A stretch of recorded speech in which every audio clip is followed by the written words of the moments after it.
Hey everybody, it's Anjanette from AJ's Personal Touch. How you doing? Tonight we're going to read some more from Anna Karenina. Welcome into my subscribers. Welcome back to you, and welcome in anybody who is new. I'm starting with chapter 10. This is my third installment. We'll see where we get. I'm hoping to do 10 through 15. See me in a new spot today. I'm in my husband's chair.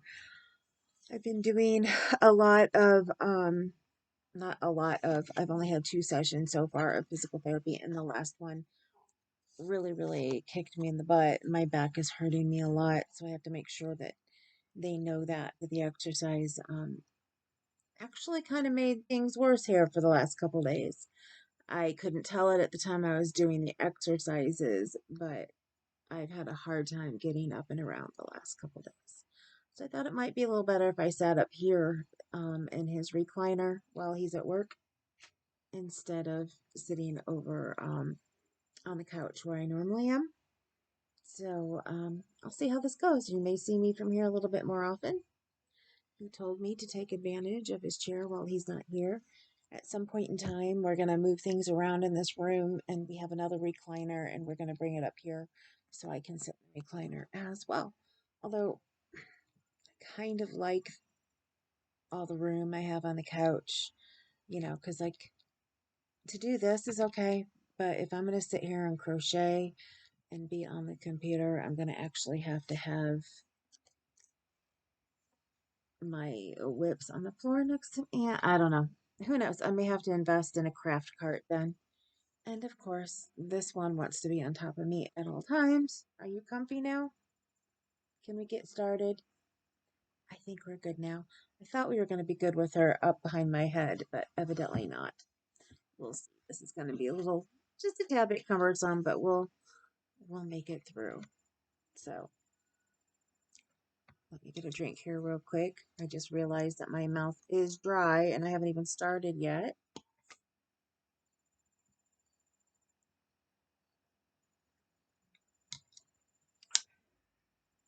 Make sure nobody's touching the keyboard and that it's still, yes, we are still recording. Chapter 10. When Levin went into the restaurant with Oblonsky, he could not help noticing a certain peculiarity of expression, as it were, a restrained radiance about the face and whole figure of Stepan Arkadyevitch. Oblonsky took off his overcoat and with his hat over one ear walked into the dining room, giving directions to the tater waiters who were clustered about him in evening coats, bearing napkins, bowing to the right and left to the people he met, and here, as everywhere, joyously greeting acquaintances. He went up to the sideboard for a preliminary appetizer of fish and vodka, and said to the painted Frenchwoman decked in ribbons, lace, and ringlets behind the counter, something so amusing that even the Frenchwoman was moved to genuine laughter. Levin, for his part, refrained from taking any vodka simply because he felt such a loathing of that Frenchwoman, all made up, it seemed, of false hair, poudre du riz, and vinegar de toilette. He made haste to move away from her as from a dirty place. His whole soul was filled with memories of Kitty, and there was a smile of triumph and happiness shining in his eyes. I'll try to get this so I can read it a little more carefully. Honey, you're going to have to move.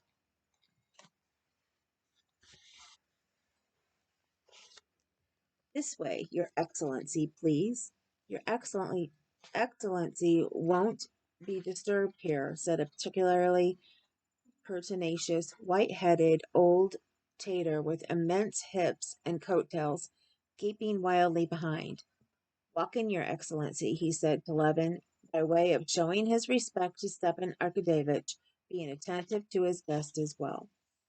Instantly flinging a fresh cloth over the round table under the bronze chandelier, though it already had a tablecloth on it, he pushed up velvet chairs and came to the standstill before Stepan Arkadyevitch with a napkin and bill of fare in his hands, awaiting his commands. If you prefer it, Your Excellency, a private room will be free directly. Prince Galiston with a lady. Fresh oysters have come in. Ah, oysters. Stepan Arkadyevitch became thoughtful. How if we were to change our program, Levin, he said, keeping his finger on the bill of fare, and his face expressed serious hesitation.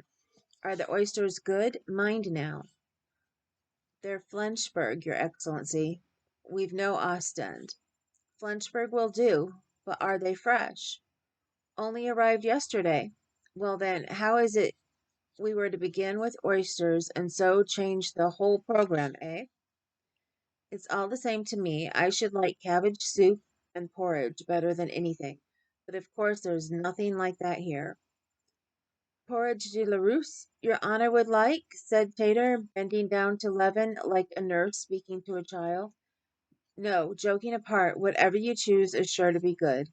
I've been skating and I'm hungry. And don't imagine, he added, detecting a look of dissatisfaction on Oblonsky's face, that I shan't appreciate your choice. I am fond of good things. I should hope so. After all, it's one of the pleasures of life, said Stepan Arkadyevitch. Well then, my friend, you give us 2, or better, say 3 dozen oysters. Clear soup with vegetables. Printanier? Prompted the Tatar, but Stepan Arkadyevitch apparently did not care to allow him the satisfaction of giving the French names of the dishes. With vegetables in it, you know? Then turbot with thick sauce, then roast beef, and mind it's good. Yes, and capons, perhaps, then sweets. The Tatar, recollecting that it was Stepan Arkadyevitch's way not to call the dishes by the names in the French bill of fare, did not repeat them after him, but could not resist rehearsing the whole menu to himself according to the bill. Soup printanière, turbot, sauce Beaumarchais, Pollard à la Estragon, Macédoine de fruits, etc., and then instantly, as though worked by springs, laying down one bound bill of fare, and he took up another, the list of wines, and submitted it to Stepan Arkadyevitch. What shall we drink? What you like, only not too much champagne, said Levin. What, to start with? You're right, though, I dare say. Do you like the white seal? Cachet blanc? Prompted the Tatar. Very well, then, give us that brand with the oysters, and then we'll see. Yes, sir. And what table wine? You can give us Newts. Oh no, better the classic Chablis. Yes, sir. And your cheese, Your Excellency?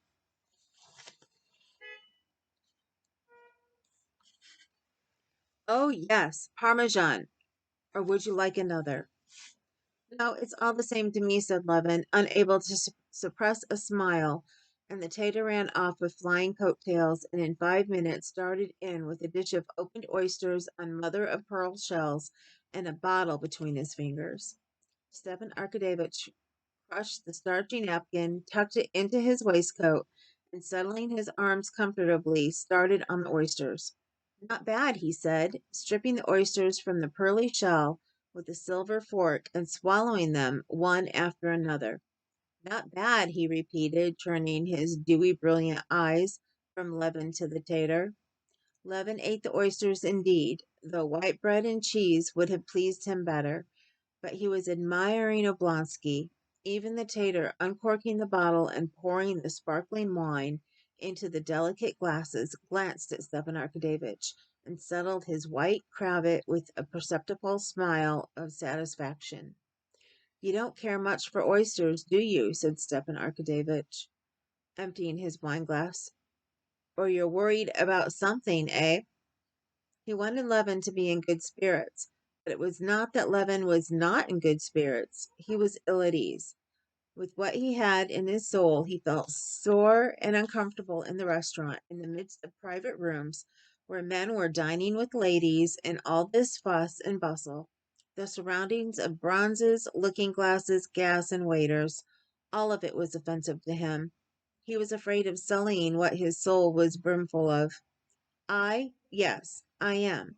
But besides, all this bothers me, he said. You can't conceive how queer it all seems, to a country person like me, as queer as that gentleman's nails I saw at your place.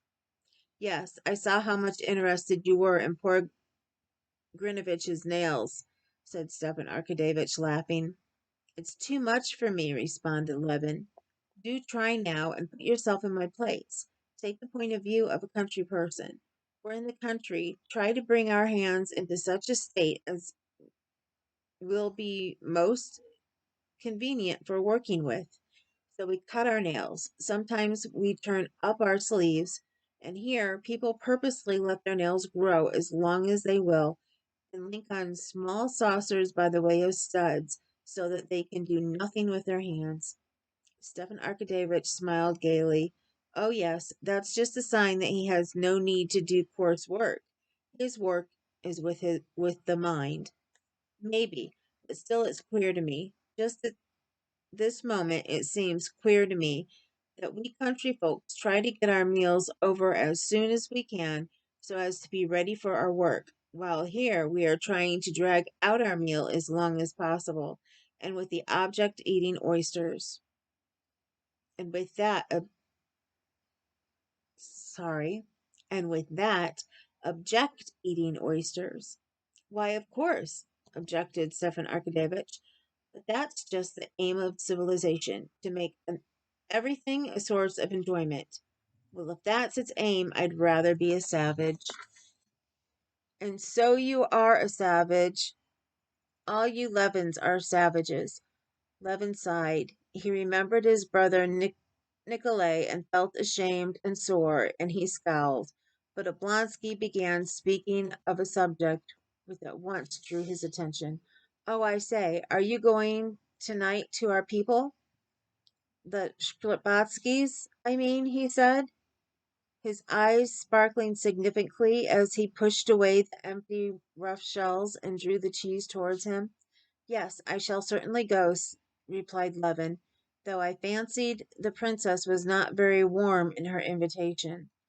What nonsense! That's her manner. Come, boy, the soup. That's her manner. Grande dame, said Stepan Arkadyevitch. I'm coming too, but I have to go to the Countess Bonina's rehearsal. Come, isn't it true that you're a savage? How do you explain the sudden way in which you vanished from Moscow? The Shklepatskys were continually asking me about you, as though I ought to know. The only thing I know is that you always do what no one else does. Yes, said Levin, slowly and with emotion. You're right. I am a savage. Only my savageness is not in having gone away, but in coming now. Now I have come. Oh, what a lucky fellow you are, broke in Stepan Arkadyevitch, looking into Levin's eyes. Why? I know a gallant steed by tokens, sure, and by his eyes I know a youth in love, declaimed Stepan Arkadyevitch. Everything is before you. Why, is it over for you already? No, not over exactly. The future is yours, and the present is mine. And the present, well, it's not all that it might be. How so? Oh, things go wrong, but I don't want to talk of myself, and besides, I can't explain it all, said Stepan Arkadyevitch. Well, why have you come to Moscow, then? Hi, take away, he called to the tailor. You guess? Responded Levin, his eyes like deep wells of light fixed on Stepan Arkadyevitch. I guess, but I can't be the first to talk about it. You can see by that whether I guess right or wrong, said Stepan Arkadyevitch, gazing at Levin with a subtle smile. Well, and what have you to say to me? Said Levin in a quivering voice, feeling that all his muscles of his face were quivering too. How do you look at the question? Stepan Arkadyevitch slowly emptied his glass of Chablis, never taking his eyes off Levin.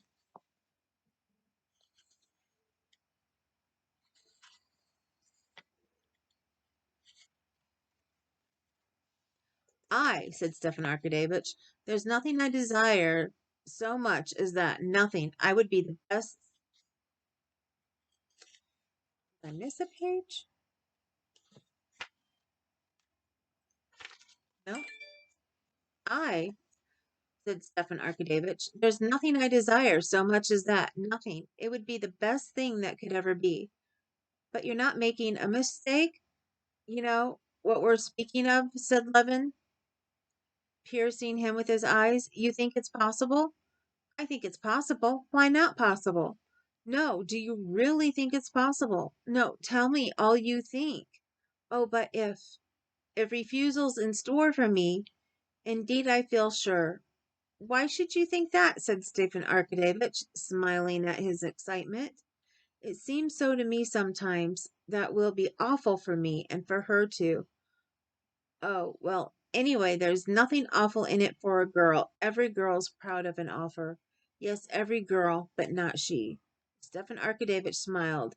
He so well knew that feeling of Levin's that for him all the girls in the world were divided into two classes. One class, all the girls in the world except her, and those girls with all sorts of human weaknesses and very ordinary girls.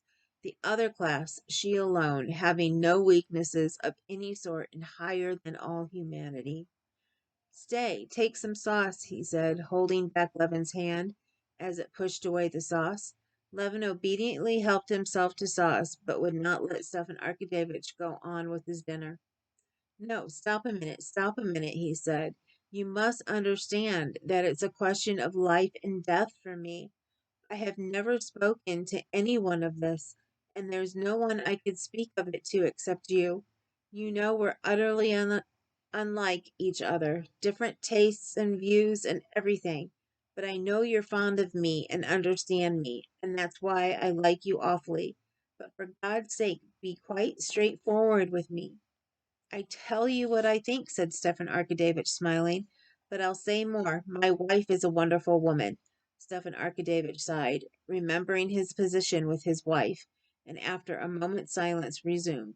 She has a gift of foreseeing things. She sees right through people. That's not all. She knows what will come to pass, especially in the way of marriages. She foretold, for instance, that Princess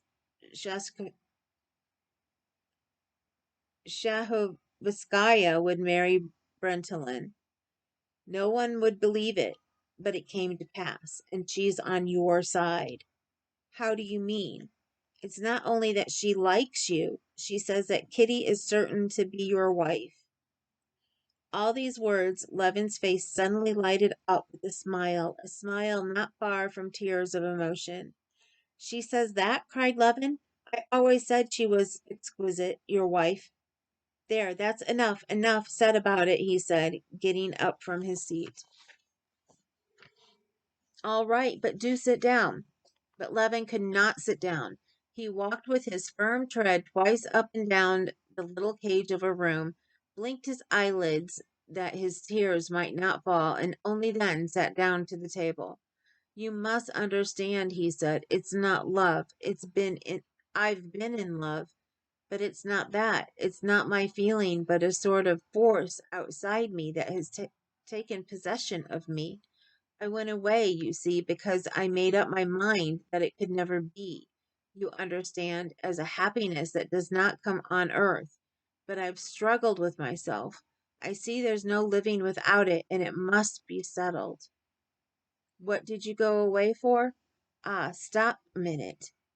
Ah, the thoughts that come crowding on one, the questions one must ask oneself. Listen, you can't imagine what you've done for me by what you said. I'm so happy that I've become positively hateful. I've forgotten everything I heard today. That my brother Nikolay, he's here. I had even forgotten him. It seems to me that he's happy too. It's a sort of madness, aw- but one thing's awful. Here, you've been married. You know the feeling. It's awful that we, old, with a past, not of love, but of sins, are brought all at once so near to a creature pure and innocent. It's loathsome, and that's why one can't help feeling oneself unworthy. Oh, well, you've not many sins on your conscience. Alas, all the same, said Levin, When with loathing I go over my life, I shudder and curse and bitterly regret it. Yes? What would you have? The world's made so, said Stefan Arkadevich. The one comfort is like that prayer, which I always liked. Forgive me not according to my unworthiness, but accordingly to thy loving kindness. That's the only way she can forgive me. Chapter 11. Levin emptied his glass, and they were silent for a while. There's one thing I ought to tell you. Do you know Vronsky? Stefan Arkadevich asked Levin. No, I don't. Why do you ask? Give us another bottle, Stefan Arkadevich directed to the tater, who was filling up their glasses and fidgeting round them just when he was not wanted. Why, you ought to know Vronsky is that he's one of your rivals. Who's Vronsky? Said Levin, and his face suddenly transformed from the look of childlike ecstasy which Oblonsky had just been admiring to an angry and unpleasant expression. Vronsky is one of the sons of Count Kirill Ivanovich Vronsky, and one of the finest specimens of the gilded youth of Petersburg. I made his acquaintance in Tver when I was there on official business, and he came there for the levy of recruits. Fearfully rich, handsome, great connections, an aide de camp, and with all that a very nice, good-natured fellow. But he's more than simply a good-natured fellow, as I found out here. He's a cultivated man, too, and very intelligent. He's a man who'll make his mark. Levin scowled and was dumb.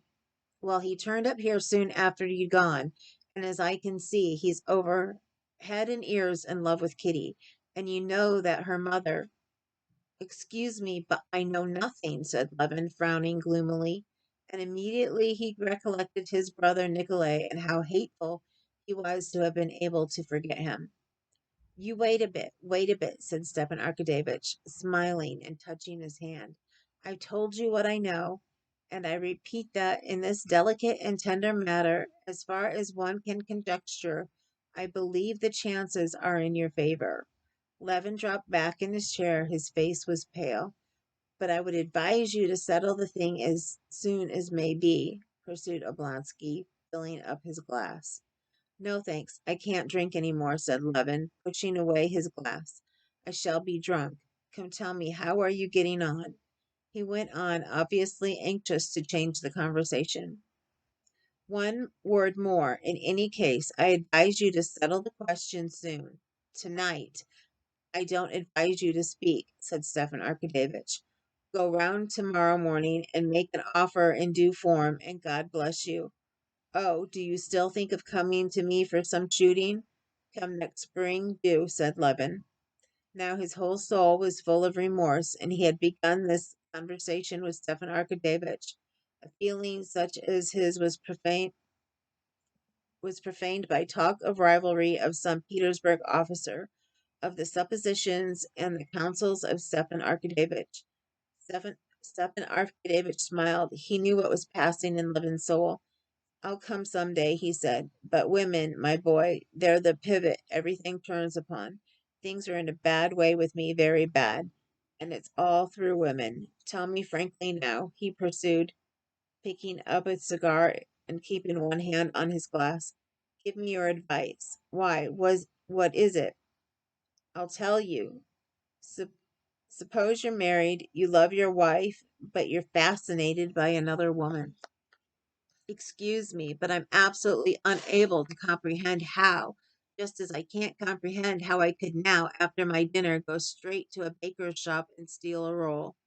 Stepan Arkadyevich's eyes sparkled more than usual. Why not? A roll will sometimes smell so good, one can't resist it.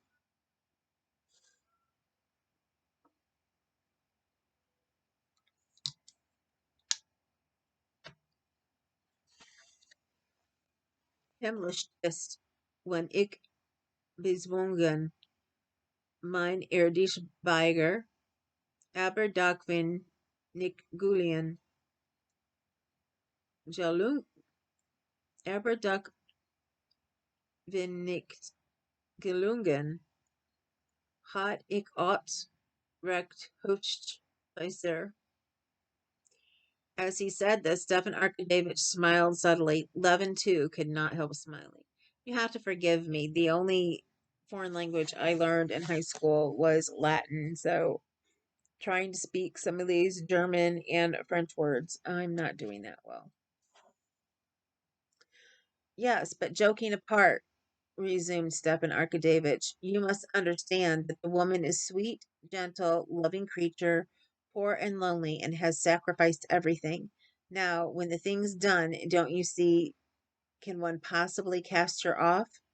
Even supposing one parts from her so as not to break up one's family life, still can one help feeling for her, setting her on her feet, softening her lot? Well, you must excuse me there. You know, to me, all women are divided into two classes. At least, no. Truer to say, there are women and there are. I've never seen exquisite fallen beings, and I never shall see them, but such creatures as that painted Frenchwoman at the counter with the ringlets are vermin to my mind, and all fallen women are the same. But the Magdalene?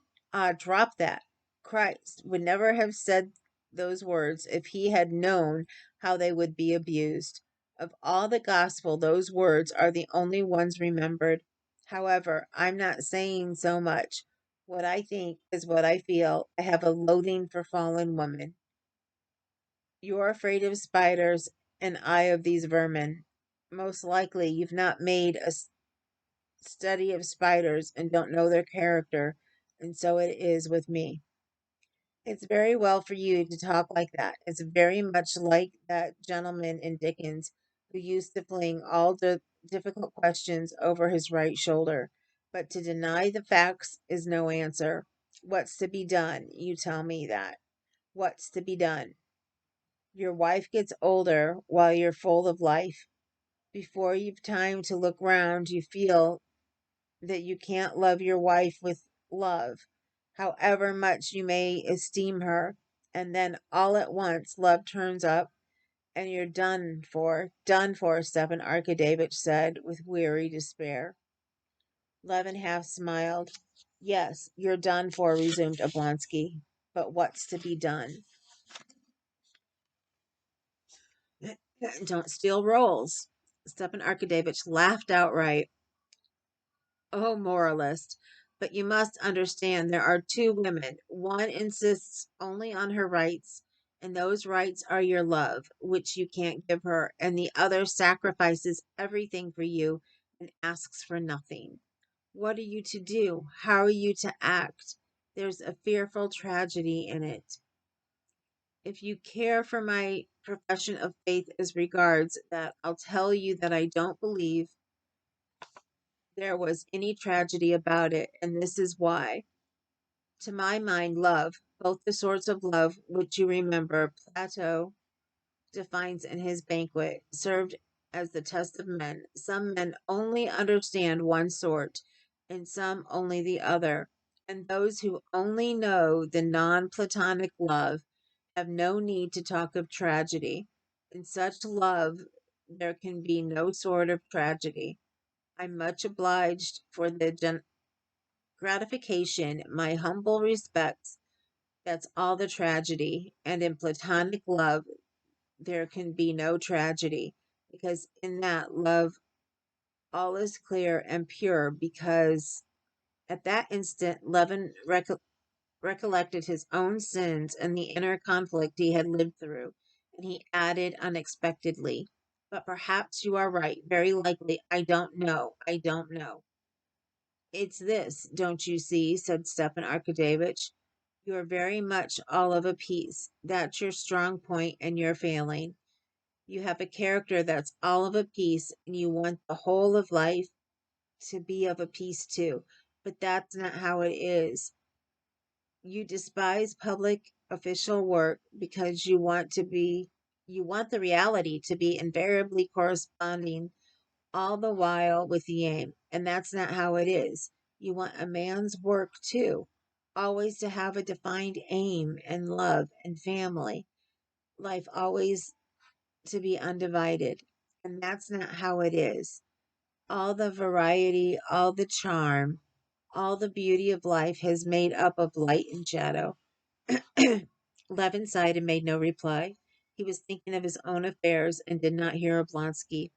And suddenly both of them felt that though they were friends, though they had been dining and drinking together, which should have drawn them closer, yet each was thinking only of his own affairs, and they had nothing to do with one another. Oblonsky had more than once experienced this extreme sense of aloofness instead of intimacy coming on after dinner, and he knew what to do in such cases. Bill, he called, and when he went into the next room, where he promptly came across an aide de camp of his acquaintance, and dropped into conversation with him about an actress and her protector, and at once in the conversation with the aide de camp, Oblonsky had a sense of relaxation and relief after the conversation with Levin, which always put him to great a mental and spiritual strain. When the tater appeared with the bill for 26 rubles and odd kopecks beside a tip for himself, Levin, who would another time have been horrified, like anyone from the country, at his share of 14 rubles, did not notice it, paid, and set off homewards to dress and go to the Shtcherbatskys, there to decide his fate. The young Princess Kitty Shtcherbatskaya was 18. It was the first winter that she had been out in the world. Her success in society had been greater than that of either of her elder sisters, and greater even than her mother had anticipated, to say nothing of the young men who danced at the Moscow balls being almost all in love with Kitty. Two serious suitors had already this first winter made their appearance, Levin, and immediately after his departure, Count Vronsky. Levin's appearance at the beginning of winter, his frequent visits, and evident love for Kitty, had led to the first serious conversations between Kitty's parents as to her future, and to disputes between them. The prince was on Levin's side, and he said he wished for nothing better for Kitty. The princess, for her part, going round the question in the manner peculiar to women, maintained that Kitty was too young, that Levin had done nothing to prove that he had serious intentions, that Kitty felt no great attraction to him, and other side issues, but she did not state the principal point, which was that she looked for a better match for her daughter, and that Levin was not to her liking, and she did not understand him. When Levin had abruptly departed, the princess was delighted, and said to her husband triumphantly, "You see, I was right." When Vronsky appeared on the scene, she was still more delighted, confirmed in her opinion that Kitty was to make not simply a good, but a brilliant match. In the mother's eyes, there could be no comparison between Vronsky and Levin. She disliked in Levin his strange and uncompromising opinions and his shyness in society, founded, as she supposed, on his pride and his queer sort of life, as she considered it, absorbed in cattle and peasants. She did not very much like it, and he, who was in love with her daughter, had kept coming to the house for 6 weeks, as though he were waiting for something inspecting, as though he were afraid he might be doing them too great an honor by making an offer, and did not realize that a man who continually visits at a house where there is a young unmarried girl is bound to make his intentions clear. And suddenly, without doing so, he disappeared. It's as well he's not attractive enough for Kitty to have fallen in love with him, thought the mother. Vronsky satisfied all the mother's desires. Very wealthy, clever, and aristocratic family, on the high road to the brilliant career in the army and at court, and a fascinating man. Nothing better could be wished for. Vronsky openly flirted with Kitty at balls, danced with her,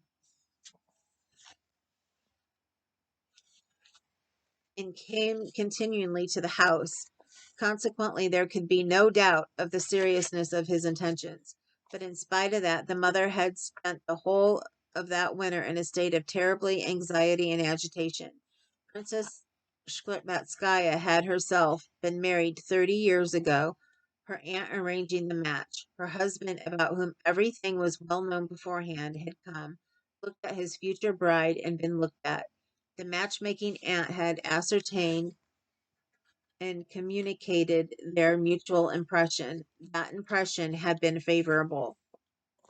Afterwards, on a day fixed beforehand, the expected offer was made to her parents and accepted. All had passed very simply and easily, so it seemed at least to the princess. But over her own daughters, she had felt how far from simple and easy is the business, apparently so commonplace, of marrying off one's daughters. The panics that had been lived through, the thoughts that had been brooded over, the money that had been wasted, and the disputes with her husband over marrying the two elder girls, Daria and Natalia. Natalia? Natalia. I'm not sure if it's Natalia or Natalia.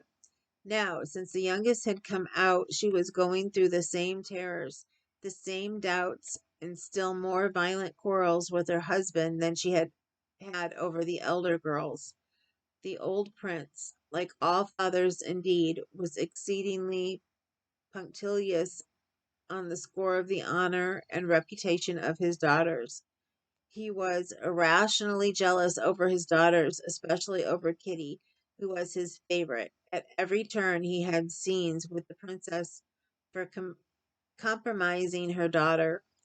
The princess had grown accustomed to this already with her other daughters, but now she felt that there was more ground for the prince's touchiness. She saw that of late years much was changed in the manners of society, that a mother's duties had become still more difficult. She saw that girls of Kitty's age formed some sort of clubs, went to some sort of lectures, mixed freely in men's society, drove about the streets alone. Many of them did not curtsy, and what was the most important thing, all the girls were firmly convinced that to choose their husbands was their own affair and not of their parents. Marriages aren't made nowadays as they used to be, was thought and said by all these young girls, and even by their elders. But how marriages were made now, the princess could not learn from anyone. The French fashion of the parents arranging their children's future was not accepted, it was condemned. The English fashion of the complete independence of girls was also not accepted and not possible in Russian society. The Russian fashion of matchmaking by the offices of intermediate person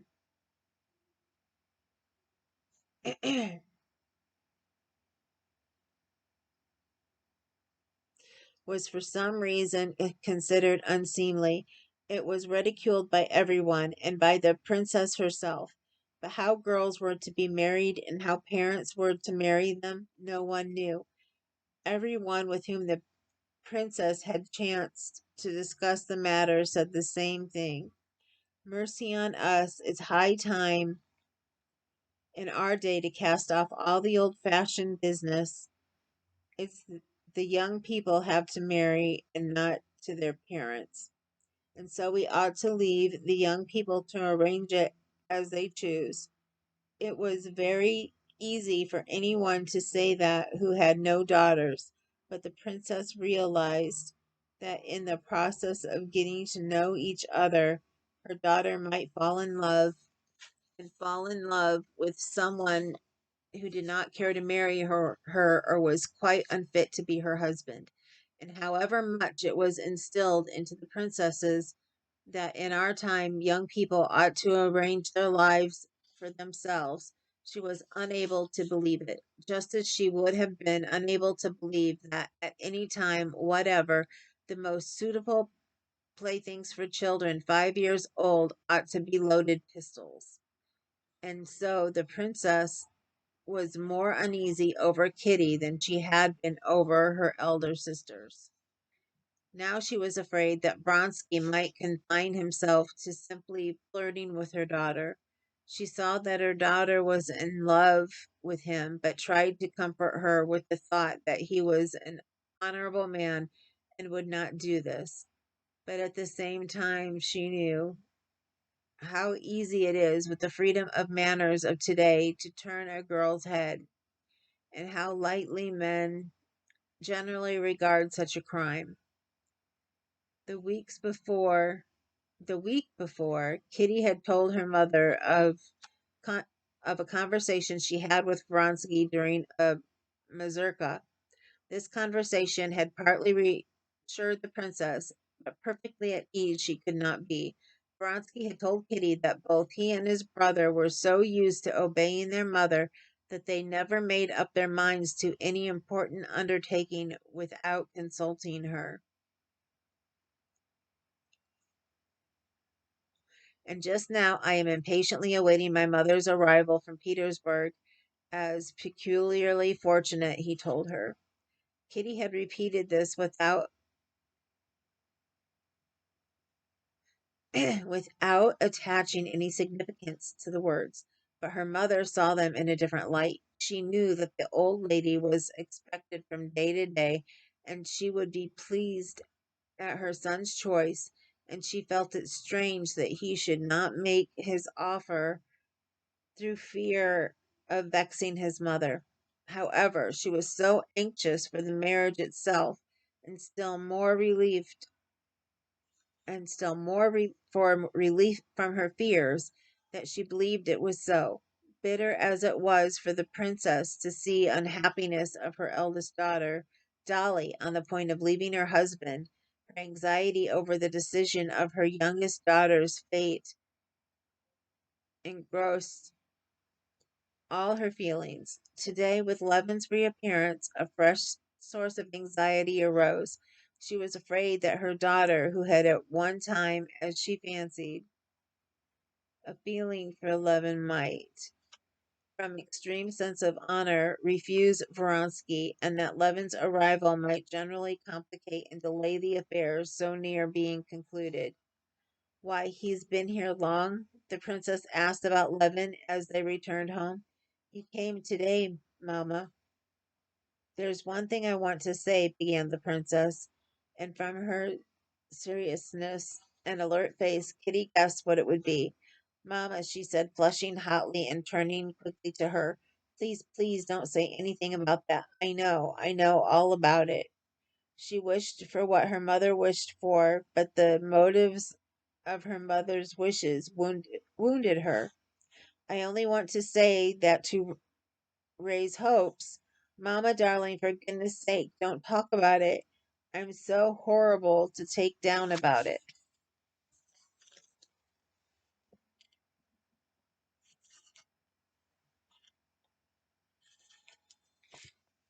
I won't, said her mother, seeing the tears in her daughter's eyes. But one thing, my love, you promised me you would have no secrets from me. You won't. Never, mamma, none, answered Kitty, flushing a little and looking her mamma straight in the face. But there's no use in my telling you anything, and if I wanted to, I don't know what to say or how. I don't know. No, she could not tell an untruth with those eyes, thought the mother, smiling at her agitation and happiness. The princess smiled that what was taking place just now in her soul seemed to the poor child so immense and so important.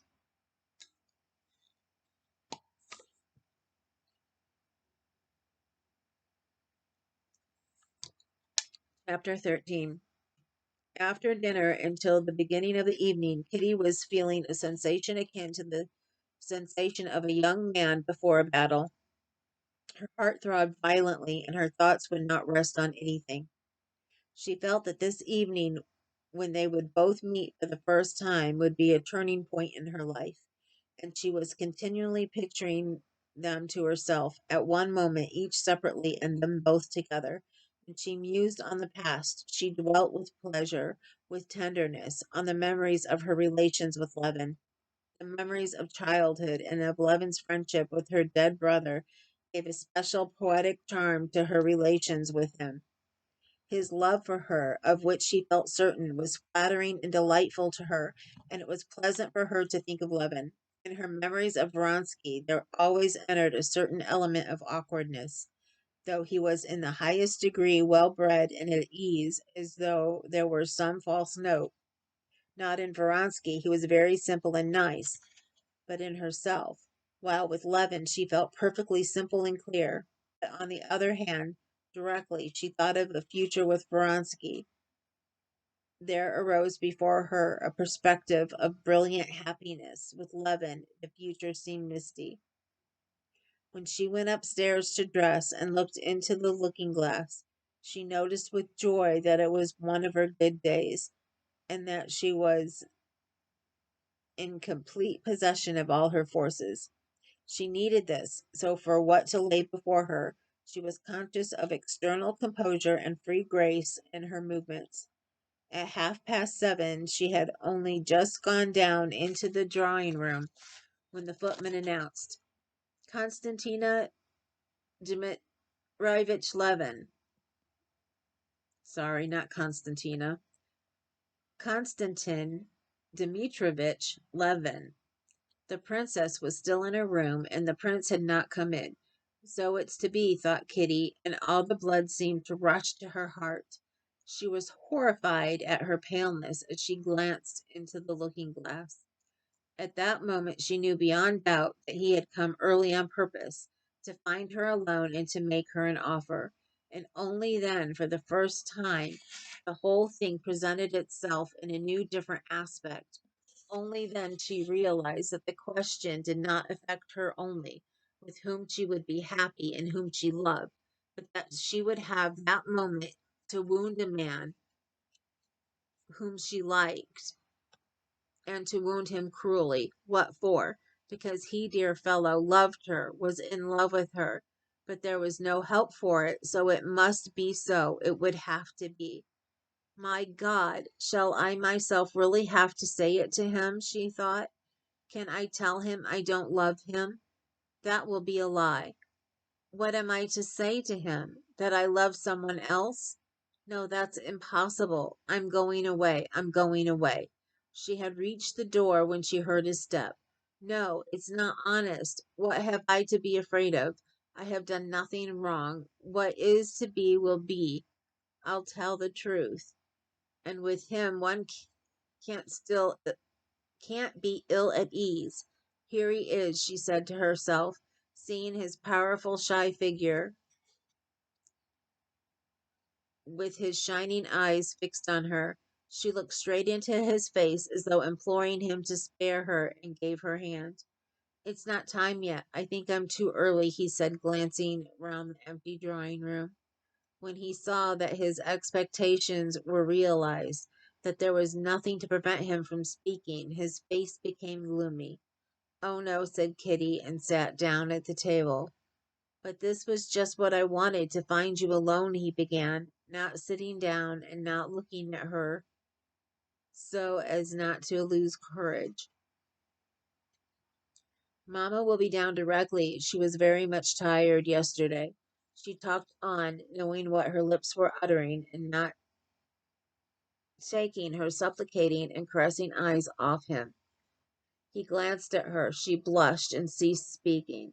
I told you I did not know whether I should be here long, that it depended on you. She dropped her head lower and lower, not knowing herself what answer she should make to what was coming. That it depended on you, he repeated. I meant to say I came for this, to be my wife.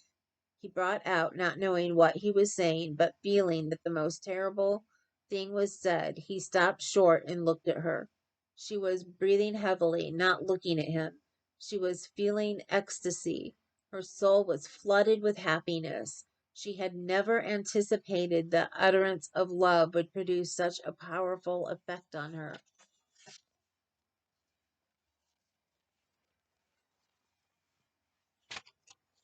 But it lasted only an instant. She remembered Vronsky. She lifted her clear, truthful eyes, and seeing his desperate face, she answered hastily, "That cannot be. Forgive me." A moment ago, and how close she had been to him, of what importance in his life, and how aloof and remote from him she had become now. It was bound to be so, he said, not looking at her. He bowed and was meaning to retreat. Chapter 14. But at that very moment the princess came in. There was a look of horror on her face when she saw them alone, and their disturbed faces. Levin bowed to her and said nothing. Kitty did not speak nor lift her eyes. Thank God she had refused him, thought the mother, and her face lighted up with the habitual smile with which she greeted her guests on Thursdays. She sat down and began questioning Levin about his life in the country. He sat down again, waiting for other visitors to arrive in order to retreat unnoticed. 5 minutes later, there came a friend of Kitty's, married the preceding winter, Countess Nordston. She was a thin, sallow, sickly, and nervous woman with brilliant black eyes. She was fond of Kitty, and her affection for her showed itself, as the affection of married women for girls always does, in the desire to make a match for Kitty. After her own ideal of marriage, of married happiness, she wanted her to marry Vronsky. Levin she had often met at the Shlipotskys early in the winter, and she had always disliked him. Her invariable and favorite pursuit when they met consisted in making fun of him. I do like it when he looks down at me from the height of his grandeur, or breaks off his learned conversation with me because I'm a fool, or is condescending to me. I like that so, to see him condescending. I am so glad he can't bear me, she used to say of him. She was right, for Levin actually could not bear her, and despised her for what she was proud of and regarded as a fine characteristic, her nervousness, her delicate contempt and indifference for everything coarse and earthly. The Countess Nordston and Levin had got into that relation with one another not seldom seen in society, when two persons who remain externally on friendly terms despite each other to such a degree that they cannot even take each other seriously and cannot even be offended by each other.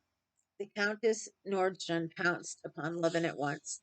"Ah, Konstantin Dmitrovitch, so you've come back to our corrupt Babylon," she said, giving him her tiny yellow hand and recalling what he had chanced to say early in the winter, that Moscow was a Babylon. "Come, is Babylon reformed, or have you degenerated?" she added, glancing with a simper at Kitty. "It's very flattering for me, Countess, that you remember my words so well," responded Levin, who had succeeded in recovering his composure, and at once from habit dropped into his tone of joking hostility to the Countess Nordston. "They must certainly make a great impression on you." "Oh, I should think so. I always note them all down. Well, Kitty, have you been skating again?" And she began talking to Kitty. Afterward, as it was for Levin to withdraw now, it would still have been easier for him to perpetrate this awkwardness than to remain all the evening and see Kitty, who glanced at him now and then and avoided his eyes. He was on the point of getting up when the princess, noticing that he was silent, addressed him. "Shall you be long in Moscow? You're busy with the district council, though, aren't you, and can't be away for long?" "No, princess, I'm no longer a member of the council," he said. "I have come up for a few days." Oh, yeah, I have come up for a few days. There's something the matter with him, thought Countess Nordston, glancing at his stern, serious face. He isn't in his old argumentative mood, but I'll draw him out. I do love making a fool of him before Kitty, and I'll do it. "Konstantin Dmitrovitch," she said to him, "do explain to me, please. What's the meaning of it? You know all about such things. At home in our village of Kaluga. All the peasants and all the women have drunk up all they possessed, and now they can't pay us any rent. What's the meaning of that? You always praise the peasants so. At that instant, another lady came into the room, and Levin got up. Excuse me, Countess, but I really know nothing about it and can't tell you anything, he said, and looked round at the officer who came in behind the lady. That must be Vronsky, thought Levin, and to be sure of it, glanced at Kitty. She had already had time to look at Vronsky and looked round at Levin, and simply from the look in her eyes that grew unconsciously brighter, Levin knew that she loved the man, knew it as surely as if she had told him so in words. But what sort of man was he? Now, whether for good or for ill, Levin could not choose but remain. He must find out what the man was like whom she loved. There are people who, on meeting a successful rival, no matter in what, are at once disposed to turn their backs on everything good in him, and to see only what is bad. There are people, on the other hand, who desire above all to find that lucky rival the qualities by which he was outstripped them, and seek with a throbbing ache at heart only what is good. Levin belonged to the second class, but he had no difficulty in finding what was good and attractive in Vronsky. It was apparent at the first glance. Vronsky was a squarely built, dark man, not very tall, with a good-humored, handsome, and exceedingly calm and resolute face. Everything about his face and figure, from his short cropped black hair and freshly shaven chin down to his loosely fitting brand new uniform, was simple and at the same time elegant. Making way for the lady who had come in, Vronsky went up to the princess and then to Kitty. As he approached her, his beautiful eyes shone with a specially tender light, and with a faint, happy, and modestly triumphant smile, so it seemed so to Levin. Bowing carefully and respectfully over her, he held out his small, broad hand to her. Greeting and saying a few words to everyone, he sat down without once glancing at Levin, who had never taken his eyes off him. Let me introduce you, said the princess, indicating Levin. Konstantin Dmitrovitch Levin, Count Alexei Krylovitch Vronsky. Vronsky got up and, looking cordially at Levin, shook hands with him. I believe I was to have dined with you this winter, he said, smiling his simple and open smile, but you had unexpectedly left for the country. Konstantin Dmitrovitch despises and hates town and us town people, said Countess Nordston. My words must make a deep impression on you, since you remember them so well, said Levin, and suddenly conscious that he had said just the same thing before, he reddened. Vronsky looked at Levin and Countess Nordstrand and smiled. Are you always in the country? He inquired. I shall think it must be dull in the winter. It's not dull if one has work to do. Besides, one's not dull by oneself, Levin replied abruptly. I am fond of the country, said Vronsky, affecting not to notice Levin's tone. But I hope, Count, you would not consent to live in the country always, said Countess Nordstrand. I don't know. I have never tried for long. I experienced a queer feeling once, he went on. I never longed so for the country, Russian country, with bast shoes and peasants, as when I was spending a winter with my mother in Nice. Nice itself is dull enough, you know, and indeed Naples and Sorrento are only pleasant for a short time. And it's just there that Russia comes back to me most vividly, and especially the country. It's as though he talked on, addressing both Kitty and Levin, turning his serene, friendly eyes from one to the other, and saying obviously just what came into his head. Noticing that Countess Nordstrom wanted to say something, he stopped, and without finishing what he had begun, and listened intently to her. The conversation did not flag for an instant, so that the princess, who always kept in reserve, in case a subject should be lacking, two heavy guns, The relative advantages of classical and of modern education and universal military service had not to move out either of them, while Countess Nordstrom had not a chance of chaffing Levin. Levin wanted to and could not take part in general conversation, saying to himself every instant, "Now go." He still did not go, as though waiting for something. The conversation fell upon turning the conversation fell upon table turning and spirits, and Countess Nordstrand, who believed in spiritualism, began to describe the marvels she had seen. "Ah, Countess, you really must take me, for pity's sake. Do take me to see them. I have never seen anything extraordinary, though I am always on the lookout for it everywhere," said Vronsky, smiling.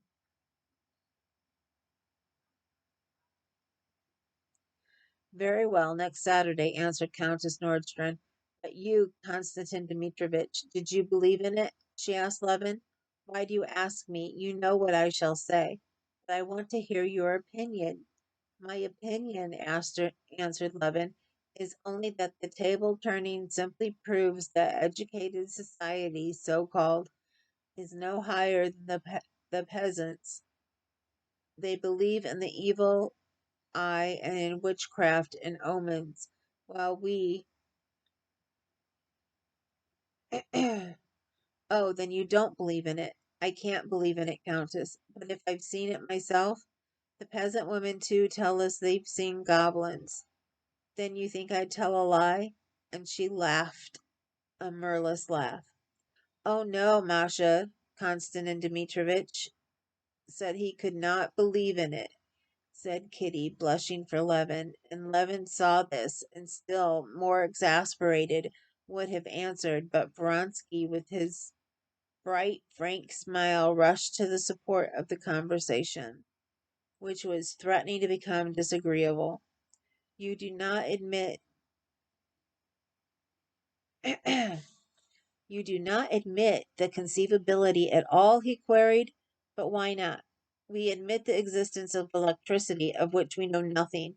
Why should there not be some new force, still unknown to us, which—" "When electricity was discovered," Levin interrupted hurriedly, "it was only the phenomenon that was discovered, and it was unknown from what it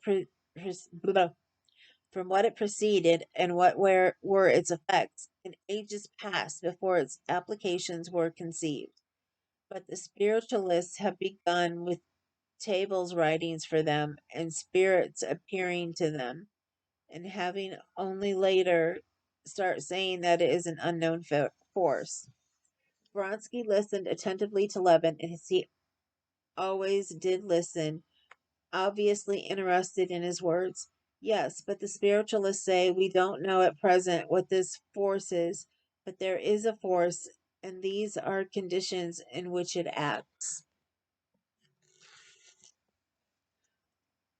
Let the scientific men find out what the force consists in. No, I don't see why there should not be a new force, if it—" "Why, because with electricity," Levin interrupted again, "every time you rub tar against wool, a recognized phenomenon is manifested. But in this case, it does not happen every time, and so it follows it is not a natural phenomenon." Feeling probably that the conversation was taking a tone too serious for a drawing room, Vronsky made no rejoinder. By the way of trying to change the conversation, he smiled brightly and turned to the ladies. "Do let us try at once, Countess," he said, but Levin would finish saying what he thought. "I think," he went on, "that this attempt of the spiritualists to explain their marvels at some sort of new natural force is most futile. They boldly talk of spiritual forces and then try to subject it to material experiment." Everyone was waiting for him to finish, and he felt it. "And I think you would be first-rate medium," said Countess Nordstern. "There's something enthusiastic in you." Levin opened his mouth, was about to say something, reddened, and said nothing. Do let us try table turning at once, please, said Vronsky.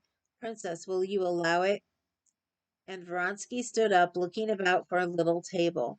Kitty got up to fetch a table, and as she passed, her eyes met Levin's. She felt for him with her whole heart, and more because she was pitying him for suffering, of which she was herself the cause. If you can forgive me, said her eyes. I am so happy. I hate them all, and you and myself, his eyes responded, and he took up his hat, but he was not destined to escape.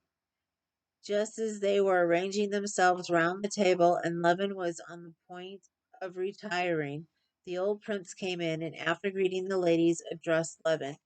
Ah, he began joyously. Been here long, my boy? I didn't even know you were in town. Very glad to see you, sir. Sorry, very glad to see you. The old prince embraced Levin and talking to him did not observe Vronsky, who had risen and was serenely waiting till the prince should turn to him.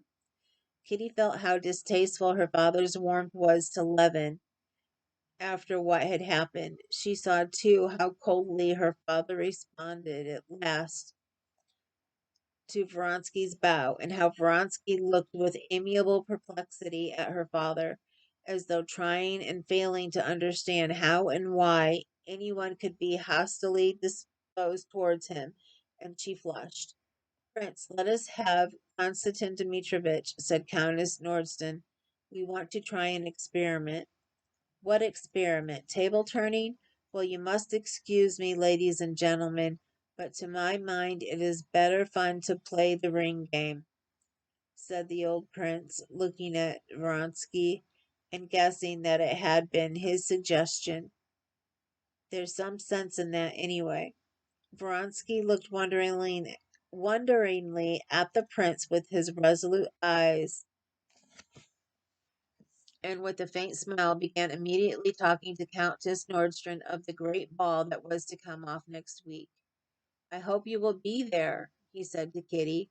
As soon as the old prince turned away from him, Levin went out unnoticed, and the last impression he carried away with him of that evening was the smiling, happy face of Kitty answering Vronsky's inquiry about the ball.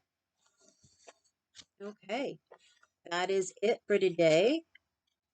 Next will be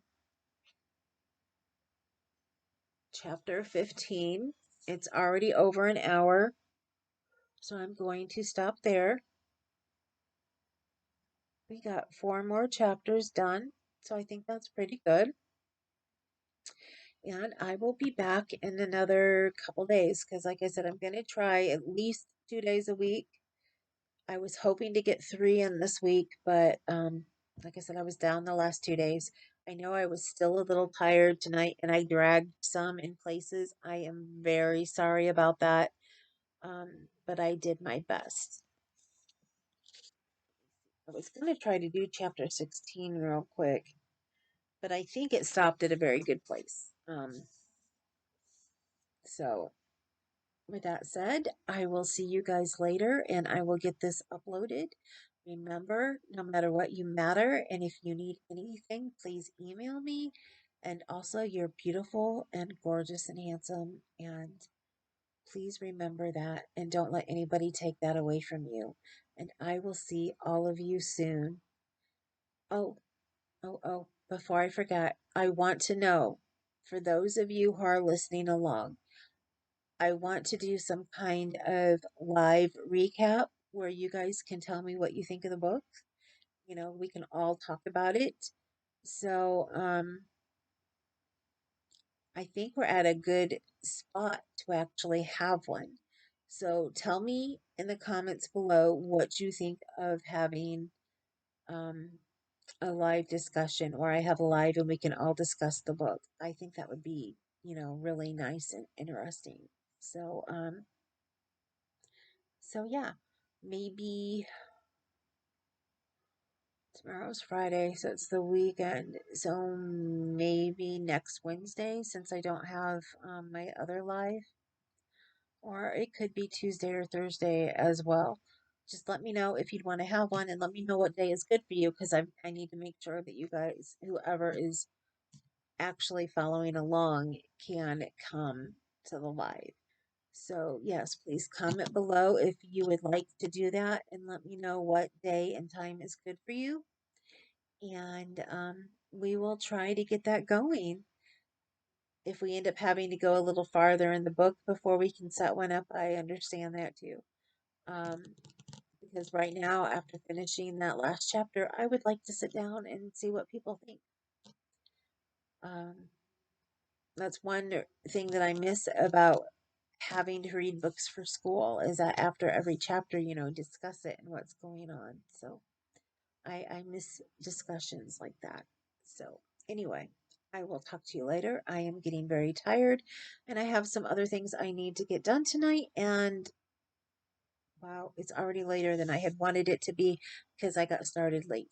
So I will talk to you later. Love you guys, and see you soon.